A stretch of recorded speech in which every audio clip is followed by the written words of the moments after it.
E aí, pessoal, aqui é o Elias. Estamos de volta aí, né, para a gente dar continuidade à nossa discussão aí sobre as independências na América. Então, aula passada a gente falou mais sobre as independências da América do Sul, né, de maneira geral, principalmente ali centrando nossa reflexão o é, sobre a Argentina, o Chile, Peru, o Equador, a Colômbia, né, Venezuela, que é a região ali de atuação do San Martín, do Simão Bolívar e tal. Hoje a gente vai falar sobre as chamadas emancipações tardias, quer dizer, aquelas que foram as últimas a ocorrer, até mesmo com certa distância temporal do restante da América, né? Então, é muito importante, né, que vocês façam a leitura. As dúvidas que surgirem, sejam durante a leitura ou mesmo durante o vídeo, vocês anotem e mandam para mim lá no Google Class que eu vou responder o mais rápido, tá? Então vamos lá para nossa aula para a gente ser bem objetivo. A ideia é a gente concluir, né, essa discussão sobre essas independências. Claro que a gente ainda vai falar mais sobre isso mais para frente, né, mas por enquanto vai ser isso. De independência tardia, pessoal, a gente tem duas muito peculiares, né? É a independência de Cuba e a independência de Porto Rico. Cuba é uma ilha, tá? Que faz parte ali, né, do arquipélago ali próximo ao Caribe. Então, Cuba, de dominação espanhola, permaneceu sobre dominação espanhola até o final do século XIX, né? Acho que a gente viu naquele mapa anterior, já mostrei para vocês, Cuba é um dos últimos países a atingir a independência. Então, em 1868, ou seja, já na segunda metade, enquanto a grande maioria dos movimentos ocorre na primeira metade do século XIX, Cuba vai ter o seu processo iniciado na segunda metade do século XIX. Então, a partir de 1868, você vai ter o início da Primeira Guerra de Independência. No entanto, os exércitos coloniais basicamente foram derrotados, né, contidos pelas forças espanholas, e o controle da ilha foi mantido sobre as mãos da Espanha. No entanto, né, já no final do século XIX, né, a partir da década de 90, você vai ter um início de um novo ânimo, né, de emancipação que começa a surgir em Cuba. E aí essas lutas vão se aprofundando. No entanto, a partir desse segundo momento, o que a gente vai ter é a presença de um novo elemento, né, nessa luta, que é a entrada dos Estados Unidos. Os Estados Unidos, que foi basicamente a primeira nação na América a, a conseguir a independência, né, vinha expandindo o seu poder, né, na América e, na verdade, no mundo. Né, os Estados Unidos, já no final do século XIX, entrava na chamada corrida imperialista, que é um conceito que a gente vai entender mais para frente, mas o fato é que os Estados Unidos começavam a querer expandir. Né? Essa época também é um período em que os Estados Unidos está, vamos dizer assim, vivendo ali a chamada doutrina Monroe, né? Que é uma doutrina, né? Aquela ideia de que da América para os americanos, que era basicamente a ideia de auxiliar e financiar e ajudar os processos de independência na América. Claro que havia aí muitos interesses, né, econômicos e políticos por trás disso. A mesma coisa é o caso da Inglaterra, que também financiou e ajudou vários dos países latino-americanos a se tornarem independentes, principalmente porque tinham interesses, né, econômicos, né, o capitalismo do século XIX, né, que avançava e esses países se tornavam, né, alvos ali potenciais do consumo, né, do capitalismo inglês e, claro, a partir da segunda metade do século XIX, do capitalismo estadunidense também. Os Estados Unidos também buscavam expandir seus domínios econômicos e políticos. Então, os Estados Unidos acabam entrando também na guerra de independência aí de Cuba, né, auxiliando ali, enviando tropas, enfim, né, fomentando essa luta pela independência. E, de fato, com o auxílio dos Estados Unidos, Cuba consegue, né, quebrar o pacto colonial e se tornar independente da Espanha. Isso, né, no entanto, vem com alguns custos. O primeiro deles é que, mesmo depois da guerra, os Estados Unidos permaneceu ocupando a ilha até 1902, que é quando você vai ter a elaboração da Constituição, a promulgação da Constituição cubana. E, além disso, nessa Constituição você vai ter a chamada Emenda Platt, né, que foi uma emenda redigida por um senador, né, o Eduardo Platt, que basicamente garantia aos Estados Unidos, né, o direito de intervir, né, na ilha e dava aos Estados Unidos, né, o controle de uma base, dava aos Estados Unidos uma série de regalias que davam poder aos Estados Unidos, basicamente, sobre Cuba, né? Quer dizer, esse tipo de prática que de certa forma, indiretamente, atrelam um país ao outro, a gente chama de imperialismo intervencionista, né? Então, os Estados Unidos vai ser um dos grandes chefes desse processo, que financiava, fomentava esses processos de independência com esses países libertos. Os Estados Unidos vai exigir, né, uma série de direitos de intervenção nesses países. É o caso de Cuba, é o caso em Porto Rico, é o caso do Panamá também. Essa ideia de você ter a presença estadunidense, né, nesses países. E quando eu falo presença, eu não estou falando só da presença física, eu também estou falando da presença política, né, da importância e da intervenção político-econômica desses países. Então, Cuba basicamente teve sob controle ou sob intervenção estadunidense até no ano 1959, que é quando você vai ter a chamada Revolução Cubana. Aí é uma outra situação que a gente só vai entender lá no nono ano. Mas o fato é que, basicamente, mesmo Cuba estando independente da Espanha, ela ficava bem atrelada aos Estados Unidos, e isso vai permanecer até a metade do século XX, né? Quando você vai ter a Revolução Cubana, lá no finalzinho da década de 50. A mesma coisa, ou ainda coisa parecida, ocorre com Porto Rico, né? Porto Rico era uma das ilhas, né, do Caribe que foi dada como indenização pela Espanha, né? Então a Espanha, como perdeu a guerra, né, contra os Estados Unidos, deu ali Filipinas e Porto Rico como indenização, né, nesse desfecho. Porto Rico, cara, ela basicamente virou uma colônia estadunidense até 1950, até a década de 50, né? E aí, a partir de 1950, você vai ter a pressão pela independência. O que vai ocorrer é uma independência muito limitada, né? Os Estados Unidos vão aceitar uma independência, entre aspas, né? Mas, na verdade, cria-se ali o chamado Estado Livre Associado. Quer dizer, é um Estado livre, mas está associado a outro. Então, na verdade, na prática, Porto Rico é bem independente dos Estados Unidos. Quer dizer, basicamente, para quase tudo, os Estados Unidos precisam intervir em Porto Rico. Então, Porto Rico não faz quase nada só, né? Depende bastante dos Estados Unidos. Então, depende do governo dos Estados Unidos para fazer acordo diplomático, estabelecer relações comerciais, né?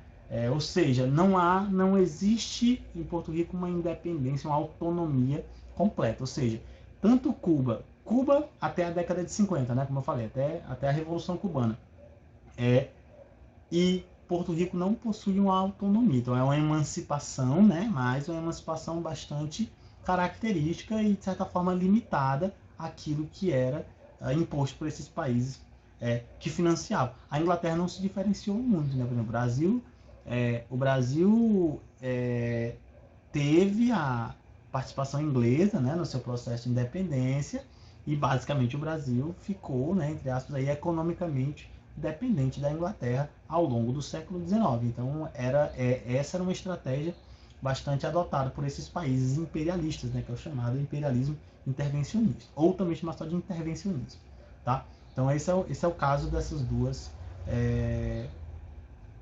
regiões. Outra questão importante em relação ao processo de independência da América é a ideia de unidade, né? Quando a gente pensa na América colonial, se você pensar na América colonial, você vai ter duas grandes porções, né? Se a gente pegar na América como um todo, que é a América Portuguesa, que basicamente, né, se resumia que é o Brasil, e a América Espanhola, que aí vinha lá da América do Norte, passando pela América Central e tomava aqui boa parte da América do Sul. Né? Então essas seriam as duas maiores porções da América. Tá? Então havia, né, e aí é aquela história, por que então que não surgiam apenas dois países? Porque se a gente pensa na América Portuguesa, a gente vai ter um país só, né? Que é o Brasil. Então o Brasil é a América Portuguesa, com o processo de independência, um único país, que é o Brasil. Ainda que é um país, mas houve muitos custos para chegar a ser um país, né? Você vai ter vários movimentos de emancipação ocorrendo ao longo do século XIX aqui no Brasil. Quando a gente for falar de independência do Brasil, vocês vão entender, né? Mas o fato é que o Brasil é um país, a América Portuguesa virou um só país, mas houve custo para isso, né? Houve guerra, enfim, né? Uma série de investimentos aí para que o Brasil se mantivesse unido. Já a América Espanhola, deu para perceber até aqui que você vai ter vários países, México, Venezuela, Argentina, Chile, Peru, Paraguai, Uruguai, sei lá, né? Vários países que surgem do processo de independência na América Espanhola. E aí a gente vai, é uma coisa interessante se pensar, né? Porque essa ideia de unidade americana, ela até existiu, né? O Simão Bolívar, ele tem ele na carta de Jamaica, porque quando ele foi exilado na Jamaica, e de lá ele vai enviar a carta para a Inglaterra, enfim, para negociar aí o apoio no movimento de independência da América. Então, nessa carta ele coloca justamente essa ideia, né? Ele diz assim, ó, eu botei aqui o trecho da carta, né? Desejo mais que qualquer outro ver formar na América a maior nação do mundo, não por sua extensão e riqueza, mas por sua liberdade e glória. É uma ideia grandiosa, pretender formar de todo o novo mundo uma só nação com um só vínculo, que ligue suas partes entre si e com o todo. Já que tem uma origem, uma língua, uns costumes e uma religião, deveriam, portanto, ter um só governo, que confederasse os diferentes estados que deverão se formar. Aqui havia uma ideia de criar, né, uma América unida, né? Então, não necessariamente, né, um único país, né, mas como ele fala, né, uma nação que conseguisse confederar, né, os diversos estados numa espécie de grande, né, uma nação grande, né? Então essa ideia é uma ideia que surge, né, no Bolívar, mas que não vai se concretizar, né? Claro, deu para perceber, né? Então quer dizer, havia o interesse por parte do Bolívar de construir essa ideia de uma unidade maior, né, já que todos falavam a mesma língua, né, que basicamente era o espanhol, a religião predominante era o cristianismo, né, o catolicismo, haviam vários costumes comuns e basicamente todos tinham uma origem comum, que era a colonização espanhola, né, que isso que ele está falando é o que se considerava, né, fundamental para dar origem a uma nação, a um Estado nacional. Então havia esse interesse, né? Mas aí a pergunta é por que não foi? Né? E aí tem várias ideias. Primeiro, haviam vários projetos para a América, né? Como eu já falei, você tem só de regime político havia uma divergência profunda. Haviam monarquistas e haviam republicanos. E aqui você vai ter uma diferença. Você vai ter na América surgindo várias monarquias e várias repúblicas. Ainda que as repúblicas provavelmente predominaram, né? Então você vai ter bem mais repúblicas do que monarquias. Mas havia essa diferença. Então, primeira questão, né? Outro fator, a pluralidade cultural. Apesar de a gente estar falando de uma região colonizada pela Espanha e, de certa forma, ter uma origem e alguns costumes incomuns, mas eram regiões culturalmente bem diversas, né? Por exemplo, a região do México, você vai ter uma mescla de culturas ali ligadas às tradições maias, tradições astecas, né, os povos locais, a mistura com os povos europeus, né? Vai acontecer um hibridismo muito forte, um hibridismo cultural muito intenso. A mesma coisa, América do Sul, você tem Inca, você tem os povos amazônicos, que vão produzir, né, uma sociedade colonial que traz características comuns, mas também tem muita diversidade. Então é outro fator, né, que não foi levado em consideração ao se pensar essa grande América.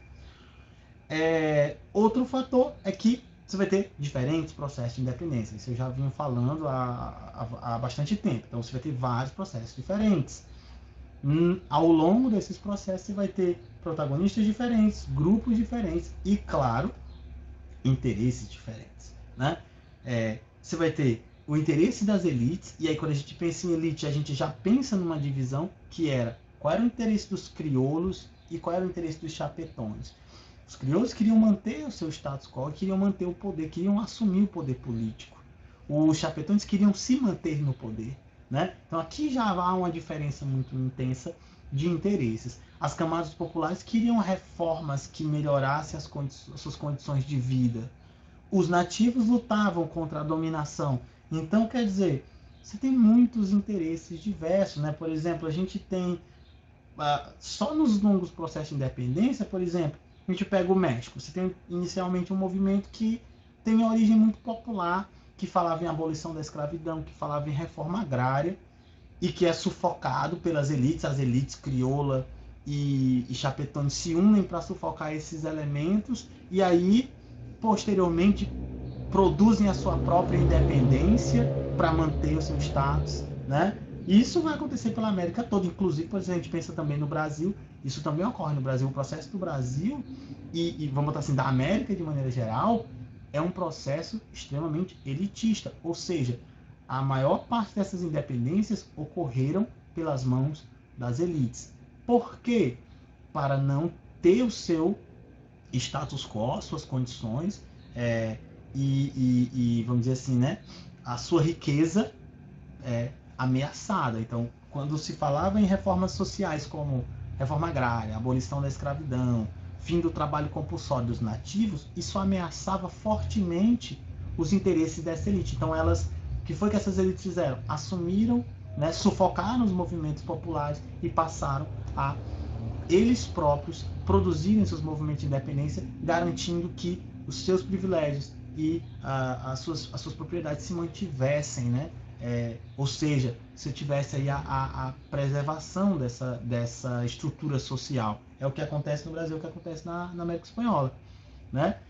Com exceção, com raras exceções, que é o caso, por exemplo, do Haiti, que aí sim foi feito um processo mais popular. Você vai ter um levante de escravizados que vão abolir a escravidão, que vão fazer uma série de reformas sociais, mas na maior parte da América, quando você tinha essas camadas mais populares nesses processos, você vai ter a tentativa de sufocar, justamente porque ameaçava os privilégios dessas elites econômicas e políticas, né? Então, basicamente, tanto no Brasil como na América, mesmo com a independência, a estrutura social se mantém. Em quase todas essas novas nações que vão surgindo ao longo do século XIX, a elite permanece como elite, a escravidão é mantida e a exploração dos nativos mantida. A concentração das terras é mantida e a desigualdade social ela é mantida. Por quê? Porque essa era a condição que essa elite, né, ela tinha para se manter no poder. Então, quer dizer, é um processo bastante excludente, né? Isso, como falei, vale tanto para o Brasil como para as demais colônias da América. Então, pessoal, acho que é isso, né? Acho que deu para ter uma noção. Esse tema é bastante complexo, como eu falei, dá para a gente se aprofundar muito nessa discussão, né? Tem muita coisa interessante para ler, tá? Mas, né, aqui é para a gente ter uma noção mais geral, tá bom? Então, muito obrigado por assistir. Façam a leitura, tá, do livro. Agora vão lá, pega o livro, o capítulo todo e começa a ler todo de novo, né? Vocês vieram lendo parte por parte, acompanhando aqui as aulas. Agora pega o capítulo todo e lê todo de uma vez, faz as anotações, tá? Se algo não ficou claro ou se tem algum comentário a fazer, manda para mim lá no Google Class.